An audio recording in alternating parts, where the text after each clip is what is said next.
Hola traders, bienvenidos a un nuevo análisis semanal de los mercados para el canal de IG. Hoy es lunes 3 de octubre, grabo esto hacia las 12 del mediodía hora peninsular española. Y bueno, tuvimos una semana pasada, la semana pasada tuvo un final de nervios, mucha volatilidad y caídas en las principales bolsas. Y nervios especialmente para aquellos que esperaban un rebote, que estaban esperando la llegada de un suelo y querían anticiparse. Y bueno, les sorprendió la rotura de los niveles clave, que ya avisamos la semana pasada que si se rompían esos niveles clave, pues se podían profundizar en las caídas, ¿no? Además, tuvimos una importante volatilidad en la libra dólar, en el cable. También estuvimos avisando el lunes pasado de que cuidado, mucha precaución con la libra, porque había rumores de intervención. Se produjo finalmente esa intervención por parte del Banco de Inglaterra, no tanto en el mercado Forex, pero sí en el mercado de bonos, para, llamémosle, rescatar o detener la caída de la libra, y ha habido mucha volatilidad. De hecho, toda la caída de la libra de los últimos días se ha recuperado ya. Sin embargo, sigue en tendencia bajista. De todo esto y mucho más vamos a ir viéndolo, pero antes os pido que os suscribáis al canal y pulséis en la campanita para que todos los lunes, cuando publicamos estos vídeos en el canal de IG, os llegue el aviso y podéis estar al día junto conmigo de todo lo que va a acontecer a lo largo de la semana y analizar lo que ocurrió la semana pasada. Comencemos primero con lo que ocurrió la semana pasada, a efectos de noticias y un poquito de análisis sobre ello. Vimos datos, el lunes vimos unos datos de confianza del consumidor en Estados Unidos, pues ligeramente mejor de lo esperado. El lunes, no, el martes, perdón. Aquí lo tenemos, de la universidad, el Chicago Board publicó los datos de confianza del consumidor ligeramente mejor de lo esperado. Se esperaba 104, fue 108. Pero para mí fue más importante el dato de ventas de nuevas viviendas, que sorprendió con una mejoría importante. Hay que tener en cuenta que es un dato un poquito especial, porque es un dato mensual, pero que se anualiza, es decir, se multiplica por 12. No obstante, con todo y con eso, bueno, si lo vemos en el gráfico se entenderá un poquito mejor. Aquí se ve este repunte en el dato de venta de viviendas nuevas, que ha sorprendido al mercado, la verdad.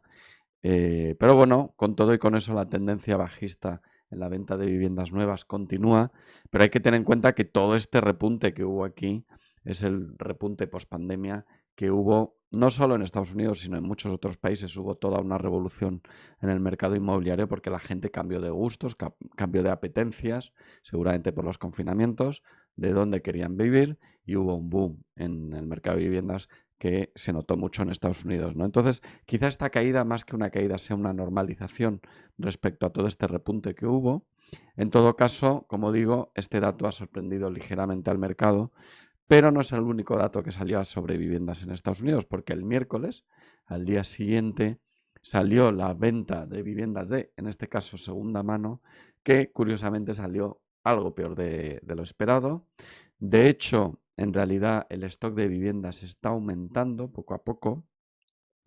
Y hay un dato importante, y es que con la subida de tipos de interés que se está produciendo, al comprador de viviendas que se hipoteca, es decir, la inmensa mayoría, se le están endureciendo mucho las condiciones de esas hipotecas, hasta el punto de que de enero a abril la hipoteca media en Estados Unidos era de unos $450.000.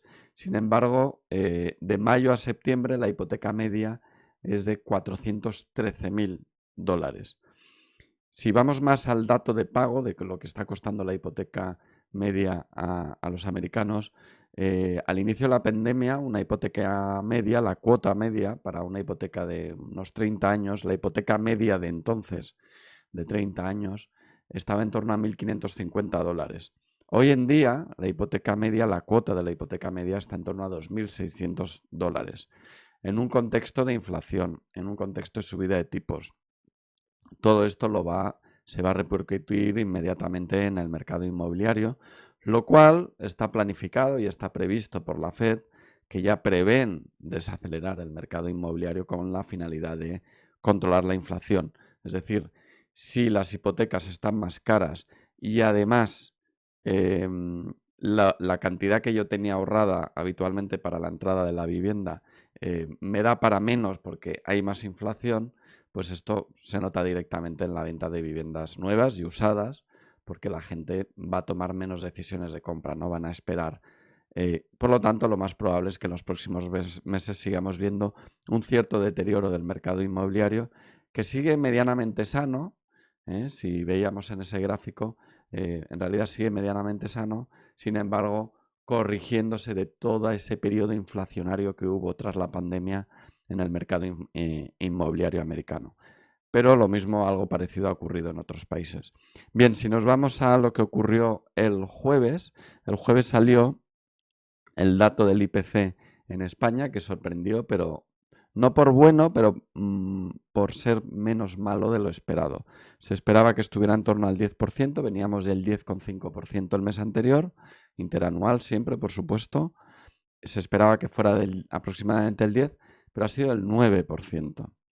A ver, el hecho de que el dato de inflación, el crecimiento de los precios parece que haya tocado techo, porque vemos cómo la curva poco a poco ha dejado de aumentar y comienza a decrecer, no quiere decir que la inflación esté controlada, ni mucho menos porque el 9% sigue siendo una burrada. Es más, podría quedarse estancado en el 9, 8, 7% durante cierto periodo de tiempo. Pero lo que quiere decir es que al menos en España, dentro de la Unión Europea, al menos en España, podríamos estar tocando techo ya la inflación.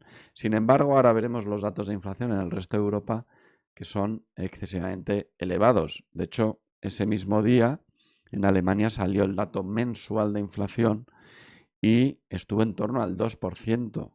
Mensual, ojo, mensual. Esto es una burrada. Vamos a verlo, el spike que se ha producido. Y bueno, teniendo en cuenta que es la principal economía de la Unión Europea, luego veremos en el dato agregado de toda la Unión Monetaria, pues que es un dato de inflación alto, en torno al 9%. ¿Qué más tuvimos el jueves? Bueno, tuvimos también el dato del PIB en Estados Unidos, el trimestral, que se confirmó. No se esperaban grandes sorpresas porque ya se había adelantado anteriormente, semanas anteriores, lo que se esperaba y ha sido negativo del 0,6%. Esto implica que llevamos, aquí se ve en el gráfico, 2 meses en negativo, perdón, 2 trimestres en negativo, lo cual en los libros o en la parte académica de los economistas se diría que están en recesión simplemente porque hay 2 trimestres consecutivos en negativo. Sin embargo, el resto de datos macro de Estados Unidos no indican recesión. El empleo sigue bien. A lo largo de las próximas semanas van a salir la batería de datos de resultados de las empresas donde podremos ver cómo van los resultados empresariales, cómo van los beneficios empresariales y el mercado va a estar muy atento a eso, ¿no? Entonces, más allá de la anécdota de que llevamos 2 trimestres consecutivos en negativos de PIB en Estados Unidos, no hay mucho más que analizar ahí. El viernes tuvimos, yo creo que el dato más interesante el viernes nos tenemos que centrar sobre todo en el dato de inflación de Europa, aquí lo vemos. El IPC adelantado y el subyacente es del 10% para adelantado el global y el subyacente el 4,8%. Eso es mucho, es decir, una inflación del 10% para toda la Unión Europea y monetaria, pues es una inflación alta, ¿no? Vemos la tendencia, aquí no ha tocado techo todavía la inflación y lo que es peor, la subyacente sigue creciendo también. Es decir, ya nadie pone en duda de que este es un problema de inflación que afecta a todas las capas de precios, no únicamente a la energía, no únicamente a la energía, ¿no? Entonces, el problema sigue ahí, seguirán habiendo subidas de tipos en Europa en los próximos meses, quedan 2 datos, ¿no? O un dato de salida de tipos, el de noviembre, y pues se espera que suban, ¿no? Vamos con lo que se espera esta semana. Y es que esta semana hay novedades de cierta importancia. Si bien el calendario no prevé noticias importantes más allá del viernes, de este viernes que tenemos la salida de datos de empleo de Estados Unidos, hoy lunes, precaución porque es festivo en Alemania, por lo tanto es posible que haya menos liquidez en Europa. Y toda la semana es festivo en China, por lo tanto el yuan no va a cotizar, el índice de China, los CFDs de índices de China, tendrán menos liquidez de lo habitual, así que mucha precaución con eso. Hoy también se reúne el Eurogrupo y mañana y pasados hay reuniones del ECOFIN en la Unión Europea, pero se ha convocado una reunión inesperada o no programada, llamémosle reunión sorpresa, en la FED, de la cual de momento no hay noticias. A lo largo del día se producirán noticias, pero hay una reunión sorpresa en la FED que podría implicar un cambio en el sentido de un cambio en lo que están transmitiendo sobre la subida de tipos en los próximos meses, ¿no?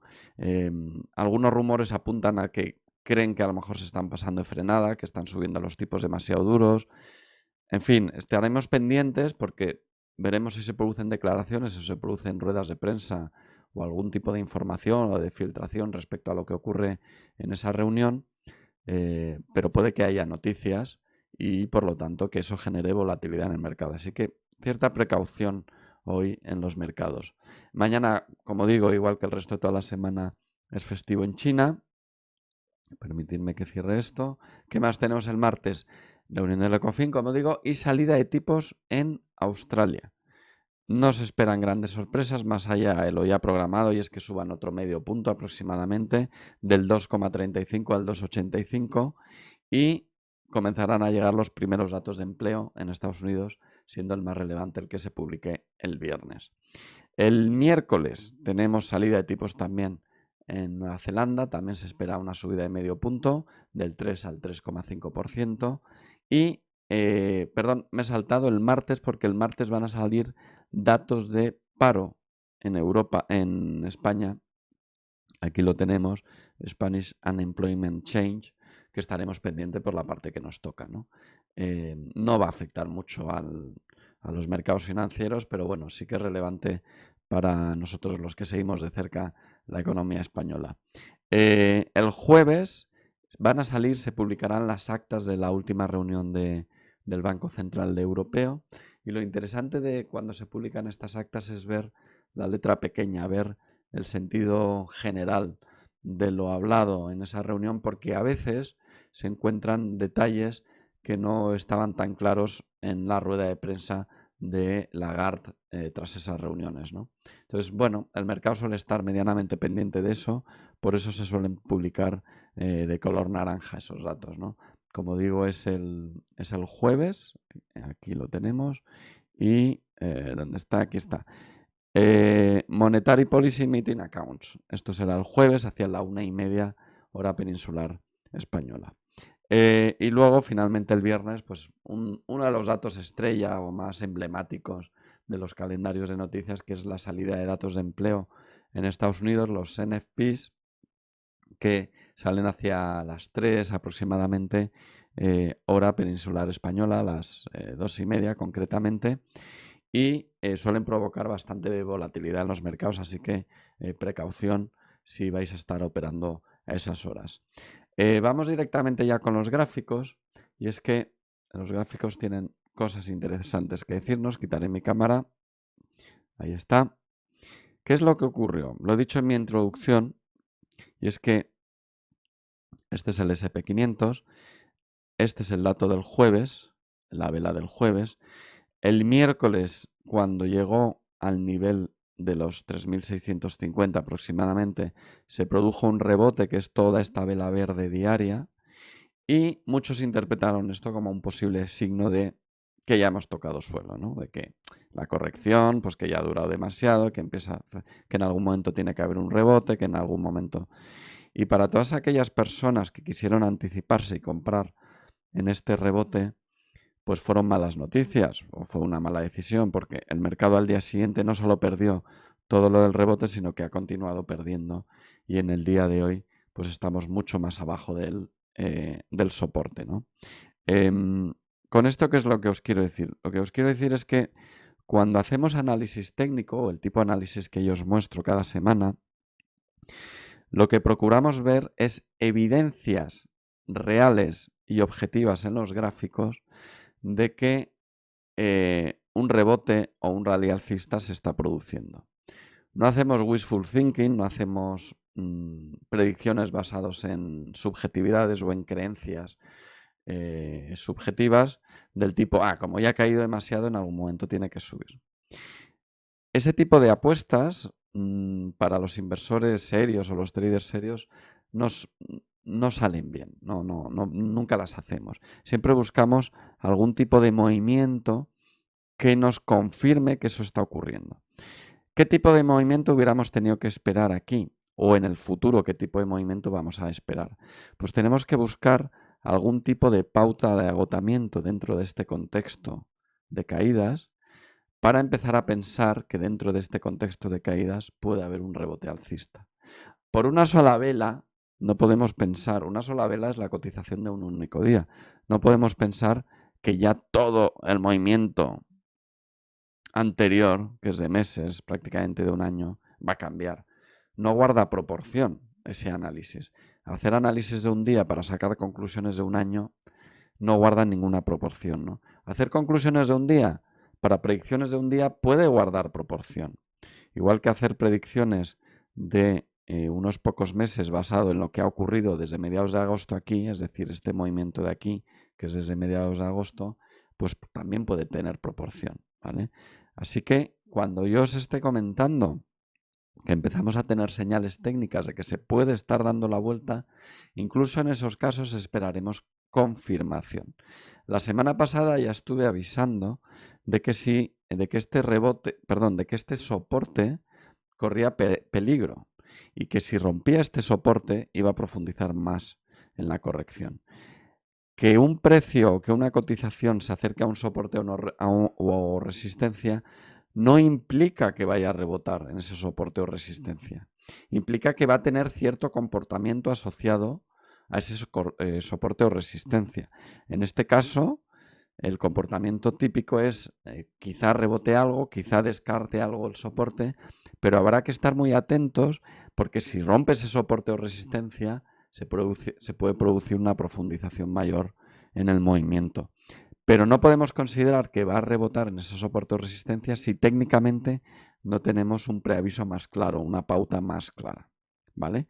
Hechas estas advertencias, continuemos con el análisis, pero fijaos que rompió el soporte y ahora mismo la tendencia bajista se ha reanudado y sigue intacta.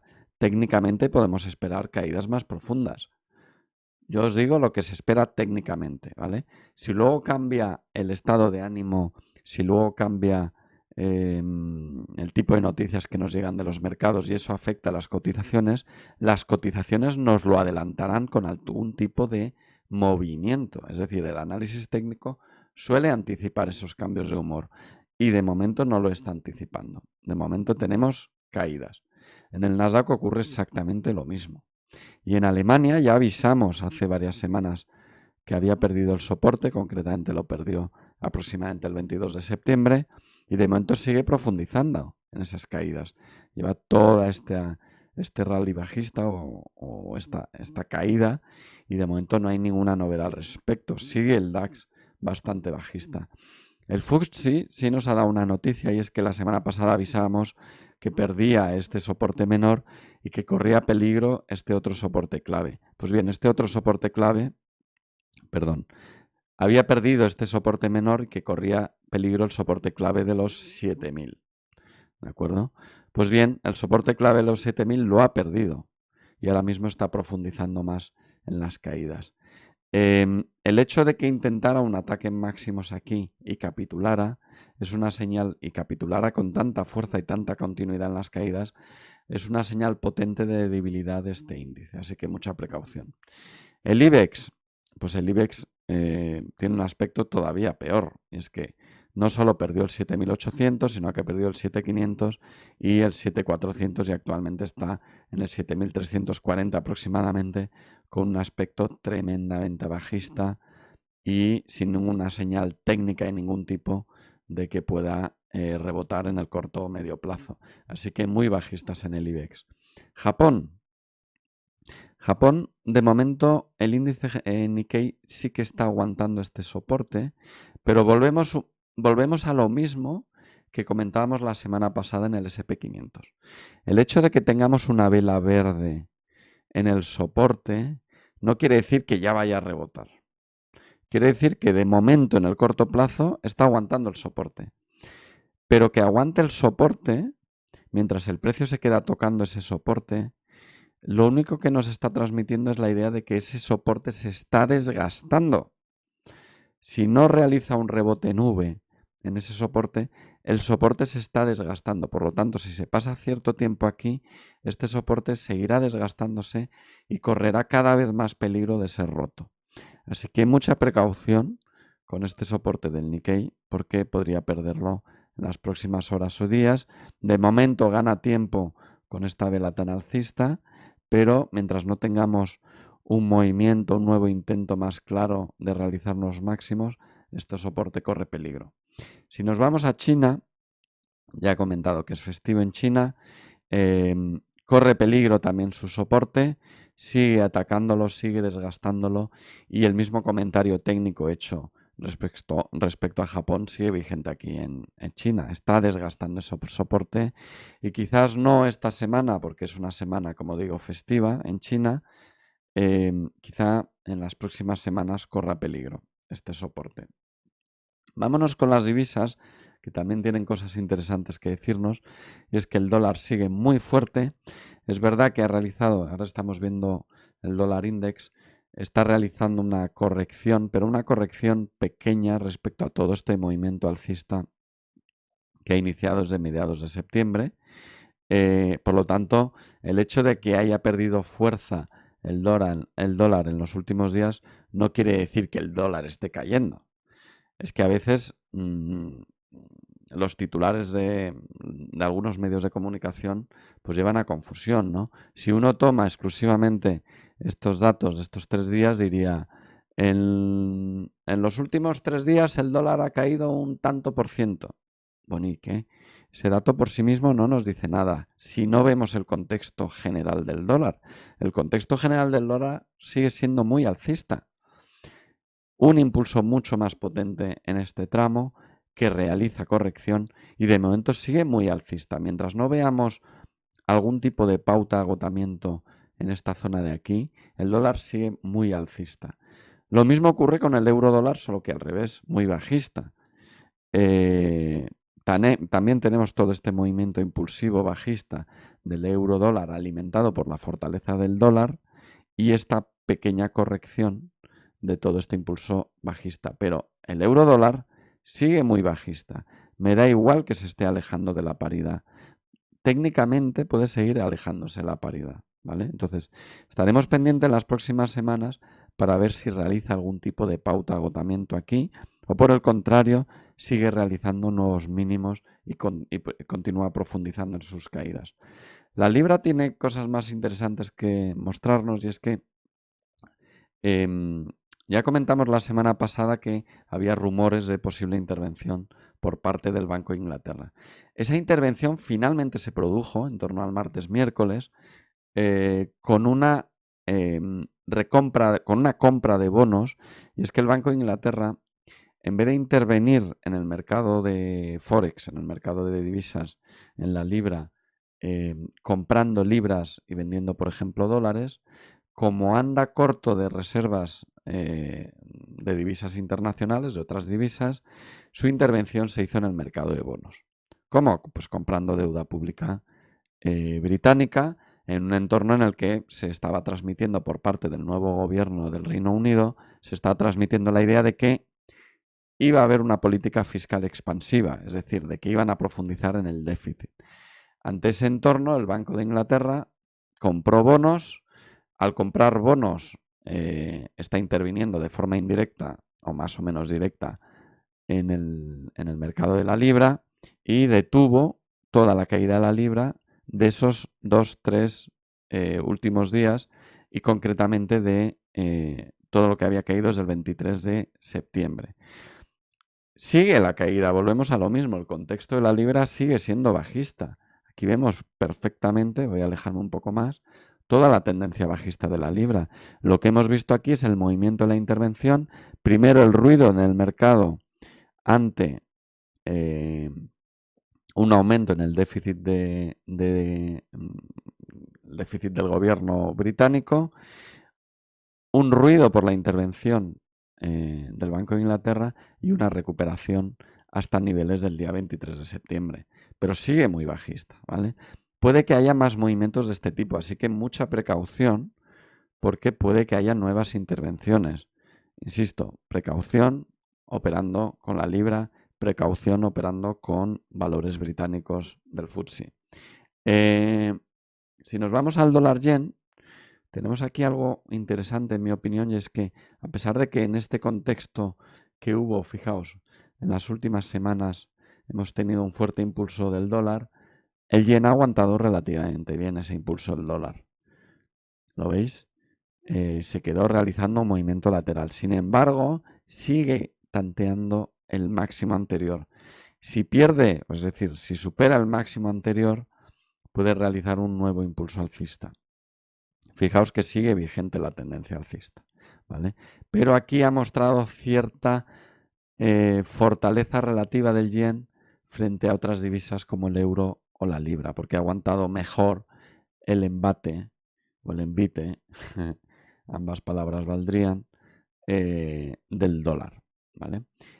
Vámonos con criptos, y es que el Bitcoin sigue aguantando el soporte. Sigue aguantando el soporte de los 19.000, 18.500, 19.000, más bien en torno a 18.500. Sigue aguantándolo bastante bien. Sin embargo, vuelvo a recordar lo que he comentado antes. Cuantas más veces toque una cotización, un soporte, más lo estará desgastando. Más relevante lo hace porque más veces, más evidente queda que hay un soporte ahí, pero más desgastado estará. Esto quiere decir que si finalmente lo rompiesen en algún momento, caería con fuerza, ¿vale? Pero de momento el hecho técnico es que lo está aguantando en un contexto en el que todavía la tendencia bajista sigue vigente. Es verdad que tenemos el Bitcoin en rango desde mediados de junio aproximadamente, pero en un contexto de largo plazo bajista. Vámonos con las materias primas, empezando con el crudo. Y es que la OPEP ha programado una reunión para esta semana, creo que es el jueves, va a haber una reunión de la OPEP convocada con poco tiempo a los países pertenecientes a la OPEP, con lo cual no todos los países van a poder asistir, pero sí están trasladando ya la idea de que el crudo está demasiado barato para ellos. ¿Vale? Entonces quieren volver a intervenirlo. Quieren disminuir la producción de barriles diarios. Se habla de 500.000, algunas fuentes hablan de 1.000.000 de barriles diarios menos de producción. Claro, nosotros aquí estamos viendo un contexto bajista en el crudo, en torno al 80, aproximadamente $80, pero cuando se producen esas intervenciones, esto afecta técnicamente al aspecto del gráfico, ¿no?